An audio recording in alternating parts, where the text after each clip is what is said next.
Your sleep position could be secretly damaging your body. Let's rank them from worst to best. Stomach sleeping is the worst. It strains your neck, spine, and lower back. This position forces your neck to stay twisted for hours. It can also restrict breathing and reduce oxygen intake. Side sleeping without support can misalign your spine. It often causes shoulder pain and arm numbness. Curling too tightly can stiffen joints and restrict deep breathing. Back sleeping without neck support strains the cervical spine.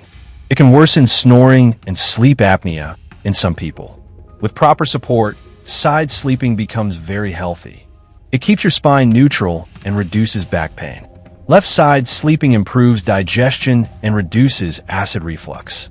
It's the safest position during pregnancy. This is the best sleep position when properly supported. It evenly distributes body weight and protects the spine. It also helps prevent wrinkles and posture problems. Good sleep posture improves brain recovery overnight. Your heart and lungs function best in aligned positions. Small changes in sleep posture can transform your health. Thanks for watching Health Hub. Subscribe for more health videos.